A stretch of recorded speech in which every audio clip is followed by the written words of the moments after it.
Ladies and gentlemen, welcome back to another edition of Total Extreme Wrestling's TNA playthrough of 2007. This will be the final episode before Slammiversary, and next episode, as we said, Slammiversary coming up, one of the biggest shows we're ever going to have here in the series. It is our second edition of Slammiversary in the series, and of course, it normally culminates a lot of our big storylines getting prepared for the upcoming Bound for Glory series as well. It's lots of fun. Cannot wait for that. We have to get through one more set of shows before we do get there. We've gone ahead and booked another lot of shows as well off video, and we'll have a quick look at some of the recaps in our recent episodes. So going back to Sacrifice, 87 rated pay-per-view was our last pay-per-view. Hassan defeated Jeff Hardy on that occasion to keep the championship. More recently though, we had Jeff Hardy and Fallen Angel beat Samoa Joe and Jeff Jarrett in a tag team match. And that was a 93 rated matchup on the recent episode of Impact, which certainly was a good one as well. We had Christian explaining why he betrayed Chris Jericho.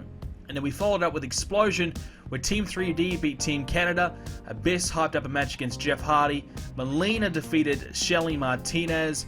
And Melina also hyped up a match against Molly Holly. Marufuji defeated Alex Skipper, and AJ and Alex Shelley had an argument as well. 99 rated for that as well, so pretty good. Moving along now, we recently had another episode of Impact and Explosion, and here it was, 90 rated, over 10,000 attendance, which is pretty good, you know. I mean, actually, probably not. Where were we? We were in Puerto Rico, actually, so surprisingly, we were in Puerto Rico and still managed a pretty good show. We didn't have a lot of talking segments, but enough, but still didn't really lose any momentum because of it. But we had a contract signing between Goldberg and Muhammad Hassan, which went out of control when Goldberg attacked Muhammad Hassan and probably put him to the table. Matt Morgan defeated Chris Hero in an 80 rated match, and he also accepted Homicide's challenge for the Global Championship at Slammiversary. The New Age Outlaws got an upset victory over the America's Most Wanted after the Team 3D interfered, distracting America's Most Wanted, costing them the match. We did keep James Storm and Chris Harris strong, so they didn't really lose any popularity. It was more for a storyline purpose, them losing that match, and also to give New Age Outlaws a win. It's been a while since they've had a significant victory. We showed a vignette of Sting training, preparing for his upcoming Slammiversary match, but we decided to use Sting in a match as a bit of a warm-up to his Slammiversary match here on Impact. And he had a match against Bobby Roode, 78 rated. Sting performed at about 63, so it wasn't excellent, but it was okay. I'm not sure how his match with Steiner will go, but you know, we'll see. But we decided to give him a match. I was going to wait till Slammiversary just make it more special, but I figured let's show Sting trying to, you know, warm up a bit and also give him a victory, just to give him a bit of momentum, because he hasn't had many matches as of late. And also to see where his skill set is at and try and maybe improve the match somehow and book the match more smartly to see, you know, well, how can we make this match better? So kind of getting a bit of a gauge of where Sting's performance is currently at the moment. We also had Scott Steiner come out and attack Sting post-match, so probably putting the Steiner recliner on Sting there. Kim Kong defeated Melina and Molly Holly. Lita was on commentary for that as well, 80 rated for that. And then Melina warned Molly Holly to stay out of her way, because obviously Melina and Molly will be having a match at Slammiversary for the Women's Championship, the Knockouts Championship rather, sorry. And obviously, you know, they lost that tag team match. So Melina just kind of warning, hey, stay out of my way, and kind of having a bit of an argument after losing the matchup and things going wrong there. Alex Shelley was having a backstage interview hyping up about his match against AJ Styles when Jeremy Borash said something that Alex Shelley didn't appreciate, so Alex Shelley took a cheap shot to Jeremy Borash, slapping him in the face and, yeah, hyping himself up a bit more as a heel, and obviously about the AJ Styles match as well. Maybe Shelley's going to be a bit nervous about the AJ Styles match, looking to attack anyone who gets in his way. And we had the Abyss versus Jeff Hardy one-on-one. I don't know if we've had this match before. 90 rated though, and worked out pretty well. We may have had that match once or twice, but not too frequently. Explosion. We had the Kings of Wrestling and Insane Asylum argue. Goldberg and Hassan music video. Jay Lethal hyping up his match against Shannon Moore, and then he beat Shannon Moore. So I haven't checked how Jay Lethal's popularity has improved, but it might have bumped up a few points after beating Shannon Moore, who I'm really souring on. His performances are still really bad. I think if anyone should get fired, it could be him. Melina and Molly Holly video. Gal Kim ranted about Lita, and Homicide defeated Kenta as another way just to build Homicide some momentum and heading into Slammiversary. So I might just have a quick look at Jay Lethal, and he's at 53 popularity, so he's bumped up a couple of points since we've started pushing him a little bit. You can see his momentum is currently minor negative, so it's very difficult for him to gain popularity. But if you look at his last 3 matches, it's all been victories. He's beat Rikishi, he's beaten Matt Sydal, and he's beaten Shannon Moore. So, you know, he's had some nice wins. And considering, you know, the year that he's had, that's pretty good for him. And look at his overall TNA career. He's had 6 wins, 23 losses throughout his entire TNA run. 3 of those wins have come in the last couple of weeks. So, yeah, there you go. We're giving Jay Lethal a bit of a push, seeing what we can do there. Now, we have made a pretty big acquisition, a pretty big signing, and also there is another major signing on the line that we will talk about in today's episode. Now, WWE decided not to renew Ric Flair's contract, and I know it's Ric Flair, so what do you do with Ric Flair? What do you do with it? Since WWE didn't sign him, and obviously he does come to TNA eventually as well, a little bit, you know, later than this time period, I figured, let's do it. Let's get Ric Flair, so we did. We've got him on a pay-per-appearance deal, and reason being is because he will not work any other events. If we want him to wrestle, he won't do any other shows other than, of course, pay-per-views. He won't wrestle unless it's a pay-per-view, which makes it really difficult. He's 58, he's very old, but he was still wrestling around about this time, so it's still realistic that he's still going. So he's very old, but, you know, has the popularity, 87 popularity, it's huge. So I'd like for him to wrestle some matches and put over some of our young guys. He can still do it. He's got the psychology, the basics. He's got a few of those. His chain wrestling, mat wrestling, submissions still okay. He's still good enough where I think he probably will produce at least 60. I don't think he'll be much worse than Sting. In fact, I probably think he'd be better than Sting. I don't know. So we're giving him an occasional wrestler push.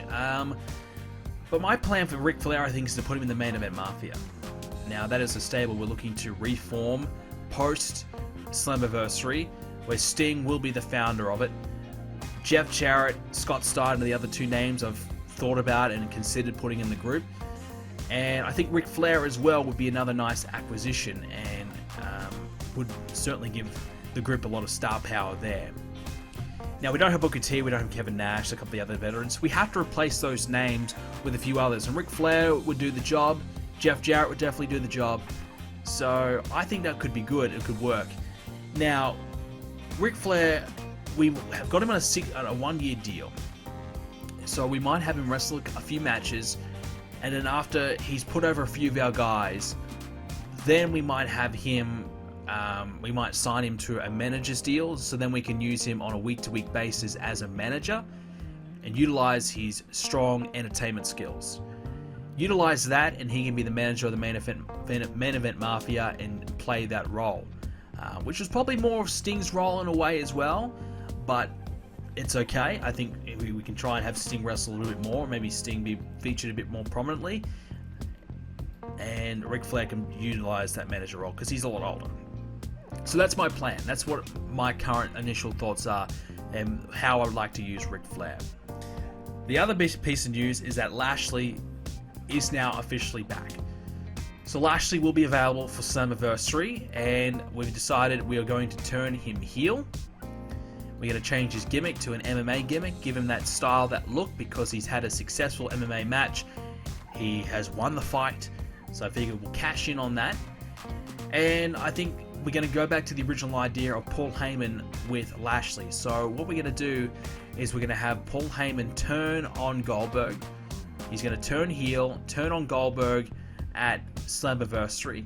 So maybe Lashley will come in and cost Goldberg the match against Hassan, giving Goldberg his first ever loss here in TNA. At the moment, he's won 6 and drawn 1.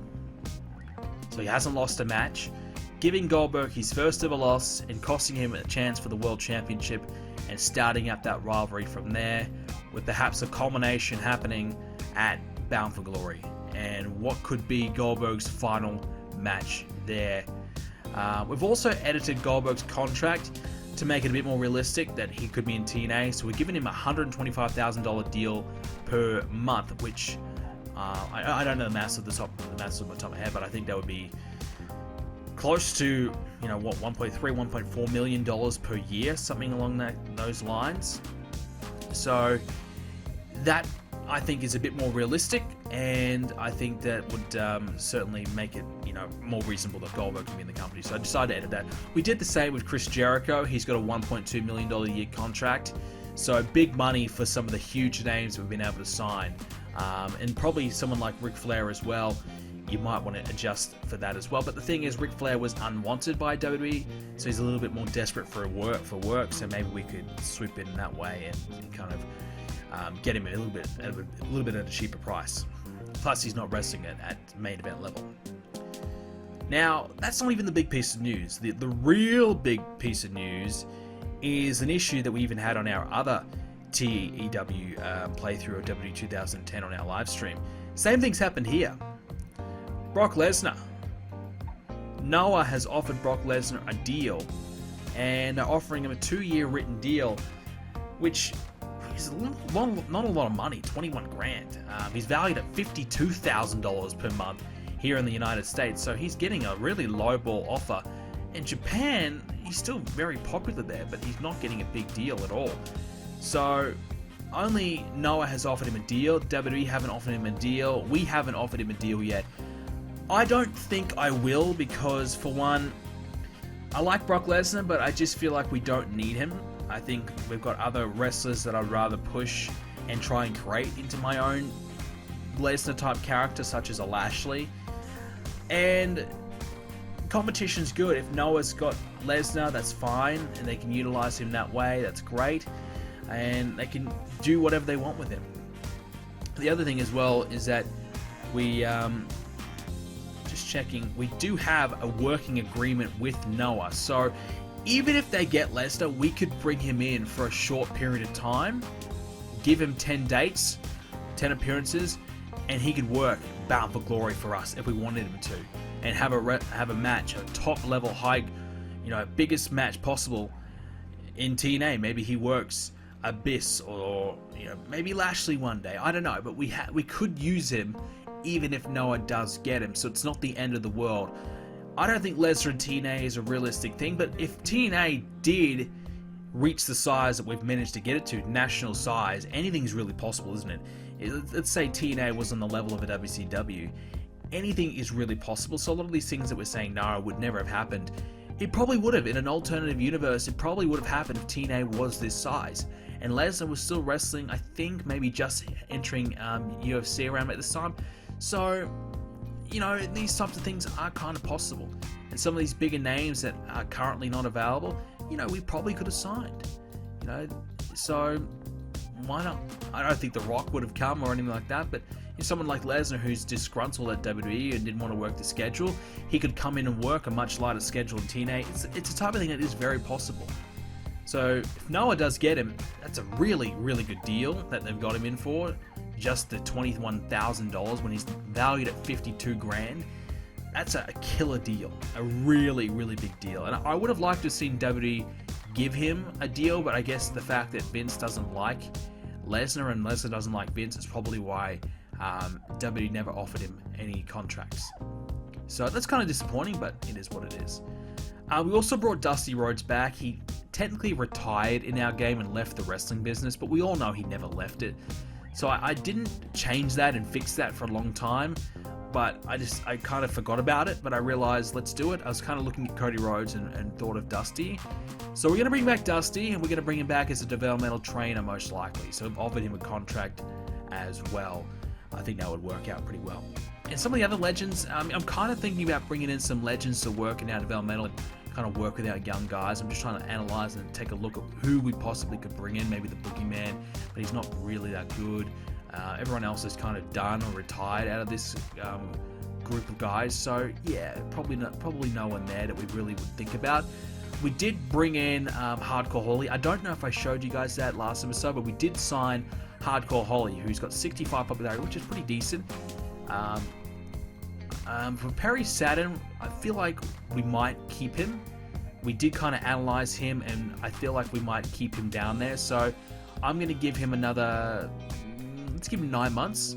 Another 9-month deal where he can continue to work with our developmental guys and go from there. So we might give him, he wants 9.3. We might give him an even 10 as a bit of a thank you for doing some really good work down there, because to be honest, he's worked really well there, young guys. I mean, his stats are even improving himself, which is great for him. He's 40 years of age, but you can see he's averaging 69 for his matches down in developmental, which is insane considering the level of talent he's been working with. So he's done a great job there in helping to develop and improve our talent down there. So for that, you definitely have to keep onto him and reward him with another contract. I think it would be pretty cruel to let him go after doing that good work.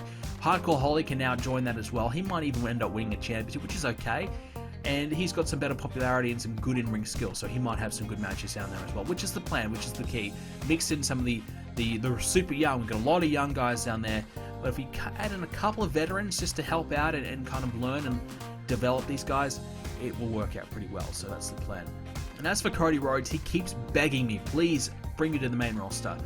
So I think we might have to. I think our hands might be tied. We might have to bring Cody Rhodes up, otherwise his morale will be really bad. So we might have to bring him up. We've got him for another year, so we may as well do something with him and maybe bring him up. And obviously we bring back Dusty Rhodes. Maybe you cancel Dusty Rhodes going to developmental, you bring Dusty up to manage Cody. You can do that or not, and you can just let Cody go on his own. We'll see, but we might bring him up because he's really clamoring to get back to the main roster. The other signing we made as well was a guy to the X Division, Rocky Romero. So I was looking around on the free agents list of the best workers in the game. So who's the best workers right now? And Rocky Romero was highly rated as one of the best right now. So looking at his match history, his best match is 97. He's averaging 82, which is great. 76 over the last 2 years. He's had a lot of matches as well, so over 150 matches. So you're looking at his stats, they're really good, and he's currently working in a lot of different promotions, so his stats are going to continue to get better and better at a bit more of a rapid rate. So rather than bringing him in on a written deal, we're going to bring him in on a paid per appearance deal, and he's already got 54 popularity, and even 60 in a couple of regions. And when we do our Japan shows, he's got in the 70s for popularity. It's really high, ridiculously high when you think about it. It started at 62 in June this time last year, so it's now risen to 75. So he's had a lot of success over in Japan the last year. He's getting really popular over there, so he might be really beneficial to our X Division. And if we do lose a couple of X Division guys because we might release some and freshen up the roster, he's one of the talents I want to bring in to try and fill that spot. And maybe he might even get himself over just on the sheer basis that he is a very, very good in-ring performer. So that's one of the replacements we've got going on there. We might look at a few more possibly in the future as well. With that being said, we've got one more show of Impact and Explosion to get through, and then it will be Slammiversary. Very, very excited to do Slammiversary. It's going to be a big, big show. 4 hours, lots of big matches on the card, so we need to get into Impact and start booking and figure out what we're going to do in the final show. And another Protege segment there. Nakamura still at Engine, and Ric Flair obviously not available just yet. He'll be back.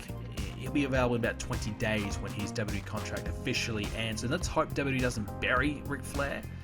And I guess we might have a look at Ric Flair. I haven't even looked at this yet, his match history.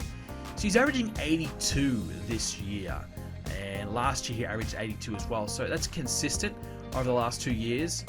His booking has been a lot better this year. His best match is 98 from last year and 96 this year. And that 96 rated match was against Rob Van Dam. So he's also had another 92 match with Rob Van Dam. So he's only had 2 matches from a quick glance that have been in the 90s.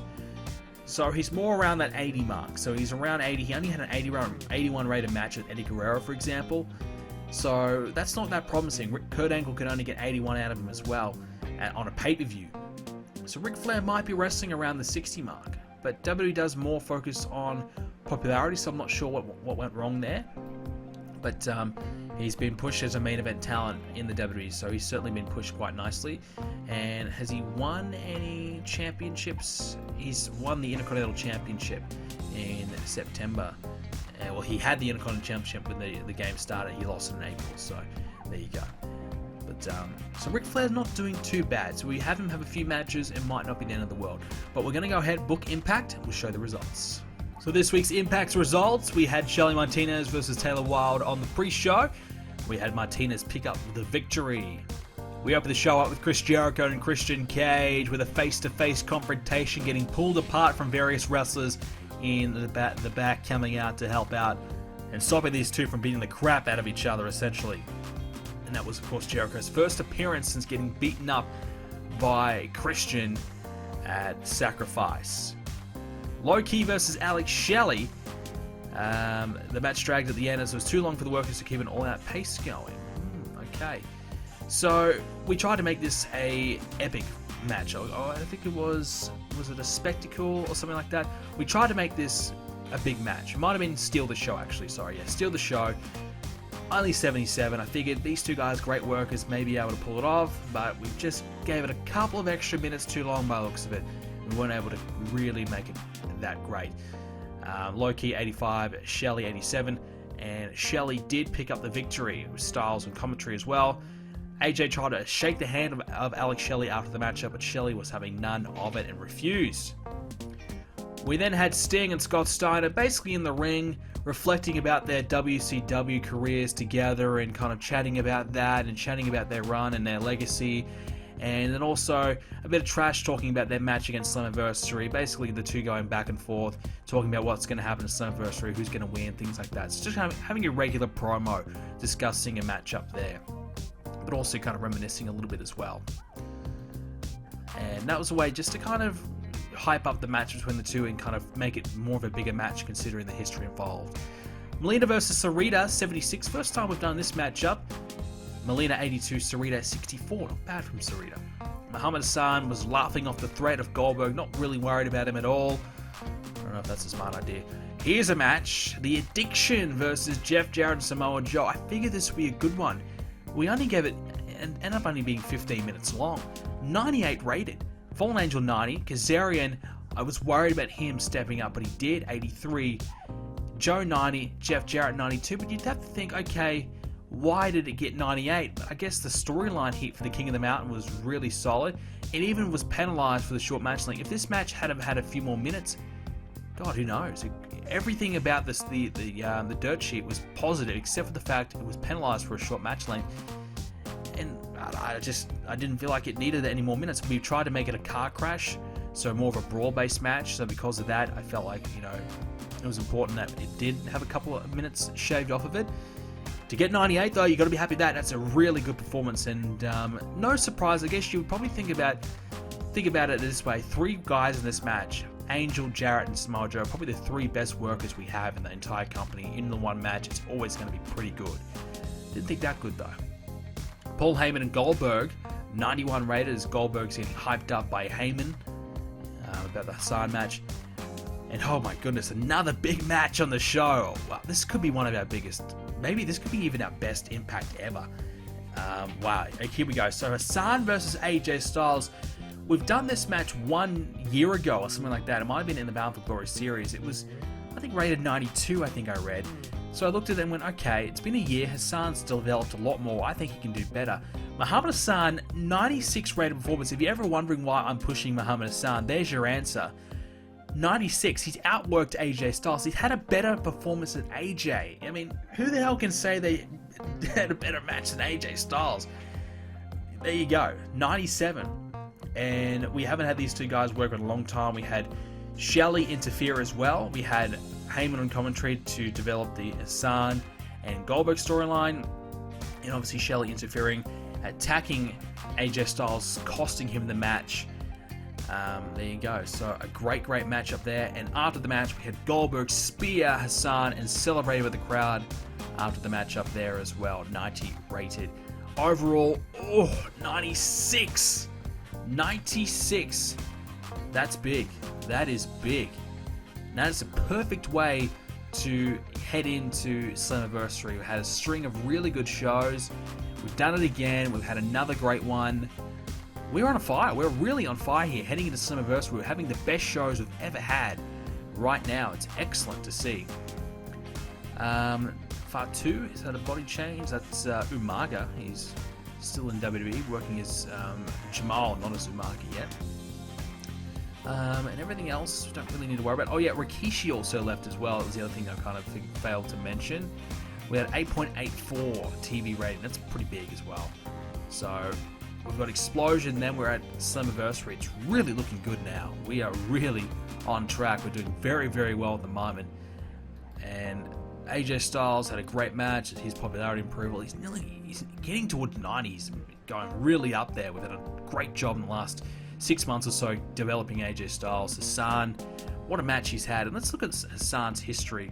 You can see he's had a 99 against Angel this year. He's now had a 97. He's had another 97 with Jeff Hardy as well, and a 95 with Christian, and a 95 with Joe, a teaming with Joe against Angel and Hardy. So 5 really classic epic matches from Hassan, which is brilliant, absolutely brilliant. I think the only guy who's probably doing better than him would be Fallen Angel, who I think is the best worker we've got in the company. You can see 99, 99, 98, 98, 98, 97, 97. Oh my god, is he good. There you go. And unfortunately, we've just kind of given him a few losses as of late, but before that, he was certainly on fire, and he's had 6 wins, 9 losses in the end this year, so maybe with his good performances, he might deserve a little bit more than that. Just want to look at Sting as well. No real change. Scott Steiner, maybe a slight little change. Just doing a few segments with those guys. And also with the Chris Jericho thing, some of the guys that were involved in the segment might have received a little bit of a popularity boost. Doesn't seem to be the case. Matt Sydal back in the 50s, which is good for him. I can't quite remember who else was in it, but there you go. So just having a quick little look at some of the guys that may have improved because of that. I think Monty Brown was also in it as well. Monty Brown's a guy we've really failed to utilise as well. You can see, he's had a few matches, but unfortunately, I don't think he's going to make it to the Bound for Glory series this year. So we might have to reevaluate Brown. 37 years of age is probably the big reason why we're not really working too much with him and trying to get him over. And also his skill set's okay without being brilliant. But we might leave it with that, ladies and gentlemen. We actually know we'll go ahead and do Explosion. We'll do Explosion this episode, so we'll quickly get this one done. I figured we might show you the results next episode, but we'll get it done now. We've probably got a little bit of time. Brother Ray getting some heat because his attitude. We might give him a fine. He's unhappy about it. Yeah, a lot of people. Some people are happy, some people aren't. Just a little bit of a fine, just to sort him out a little bit. Probably should have gave him a stern warning, to be honest, but whatever. He'll be right. So the last Explosion before Impact, before Slammiversary, sorry. And it's important that we cover the storylines that we missed, such as the tag team storyline with Team 3D, America's Most Wanted. Develop that one a little bit more. Kings of Wrestling, Insane Asylum, we can do a little bit more of that. More Gal Kim Molina stuff, Lita stuff, sorry. And the King of the Mountain and the Global Championship match as well. We can do a little bit more of that as well. So we'll try and cover that and wrap things up here. So we had Homicide and Matt Morgan. They opened the show up. They're going back and forth on market there. 99 rated there, hyping up their Global Championship match. We also had A-Train and Marufuji, just to give A-Train a match. He's been very underused as of late, so I wanted to give him a match up there against Marufuji. 79 for Marufuji, A-Train 91. Just a 75 rated match though. We had an angle with Roddy Piper announcing that the winner of the Loser Leaves TNA match will get an X Division Championship match in the future. So whilst the loser leaves TNA, the winner actually gets a title shot. A lot of you guys were actually requesting that from me, so I'm glad that you recommended that because I think it's a good idea, and we'll go ahead and execute that. We then had a 6-man tag match with oh, actually, I realized I just put Matt Morgan in there, but it's not meant to be in there. Whoops. Which is probably why the match got a lot better. I meant to put Matt Sydal in there. Oh no. Okay, we better blunder. Jay Lethal, Matt Morgan, Shannon Moore, Petey Williams, Skipper, and Sanjay Dutt. This is the problem when you have, 5 Chris's, 3 Matts, and all these things. You forget to press an extra button and you forget to change the person. So we made a blunder. Probably lifted the match anyways. Let's pretend that was Matt Sydal, Shannon Moore, Matt Sydal, wink wink, Jay Lethal got a victory over Sanjay Dutt, Alex Skipper, Petey Williams. Petey Williams 75, pretty good. Jay Lethal 79, Sanjay Dutt 71, so not terrible at all. Lita taunted Gal Kim, and James Storm lost to Brother Devon, who won by a fast roll-up. So got a surprise victory there, 81 for that match. Not enough women on the show. Okay, that's all right. 80 rated overall. Doesn't really matter when it comes to Explosion and what the rating is. You'll take whatever you get. Doesn't really mean a lot. So let's take a look at the news. 0.68 rating. Jim Cornette likes what he hears from Petey Williams. Okay. And Shad Gaspard has a damaged elbow. How long does it keep him out for? Just 4 days. Okay. Contracts. Oh yes, we decided to give Curtis Axel a little developmental run. Reason why I do this is because he's been in the game for over 6 months and nobody has given him a contract, and he's obviously a guy that should be wrestling somewhere in the indies. So what I like to do when I play TWs, I like to give these types of people who I know will be featured prominently in wrestling at some point, they're rookies, I like to give them a start, give them a bit of popularity boost, give them some exposure for 6 months, and then let them go and then work the indies like as per usual. But give them just a little bit of time in our developmental system, and they can develop and also get some in-ring time. Also looking to sign Barry Windham because we need another road agent, and he's probably the best option right now, so I'm going to bring him in as a road agent. Since we did release Jerry Lynn because of all the personal issues he's got. Dusty Rhodes, and obviously keeping Perry Saturn. But there you go. Interesting to note that nobody else has given Lesnar a contract. Fujita, a man that we had, has finally got himself another deal. He's going to Noah, which is good to see. Good for him. We were hoping he would get a Japanese contract there. And apparently Melissa Coates and Joy Giovanni are teaming up. So they're going to be known as the Stone Cold Killers. Joy Giovanni, Melissa Coates, the Stone Cold Killers. I mean, I don't know about you guys. Does Joy Giovanni seem like a Stone Cold Killer to you? Can you really see her, dominating and destroying everyone? Yeah, I don't know about that one. OVW, that's some weird, strange things. But anyways, well, we might as well advance to the next couple days and get to Slammiversary. We might see the new storylines before then. Maybe Lesnar might be signed up to Noah, which I think is really disappointing. I would like to give him a contract, but just to keep it a bit more realistic, I'm going to leave it alone. And also, I'm not really interested in bringing in Lesnar as a full-time guy. As an appearance, maybe, have him work a big match at Slammiversary, for example, sure. But on a full-time basis, I don't think so. Here's some contracts. So, yeah, there you go. Lesnar has signed officially with Noah. So he's already had a stint there. He worked quite a lot there already. But he's definitely going back there to work there again. So after now he's finished his MMA fight, he's going back there. Averaged 83 whilst working in Noah. So he's going back. Here's an interesting one. Matt Hardy's contract. A lot of you guys have been begging me to get Matt Hardy so we can reform the Hardy Boys. We're definitely going to throw him some money. We're definitely going to try and bring him in. So WWE offering him 20 grand. I'm going to give him 25 grand. They're giving him 3 years. I'll give him 3 years, and he'll try and get him. I'm hopeful that we can get him. Shane McMahon's potentially could leave WWE. His contract is up. $500 a month. That seems like it's very low. What's his role? Like, what is he doing in WWE? He's not wrestling, obviously. Which I think we need to edit Shane McMahon. He's got wrestling stats. He should potentially wrestle if he wants to, maybe semi-active. But $500 a month, that's ridiculously low. Why is that? With his popularity, it should be like 30 grand a month. WWE getting away with murder right there. What's he valued at? He's only valued at $600.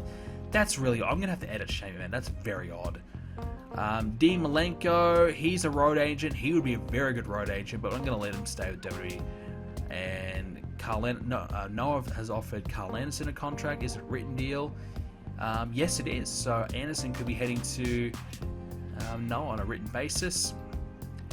And that's pretty much it. But there's some interesting interesting potential signees there, and we've got Slammiversary, which is scheduled for a Saturday. Why have we done Saturday? I think we might have done that last year to try and work around some New Japan guys. We're going to change it to Sunday, and we'll advance one more day. But there you go. Definitely some interesting names are on the market there.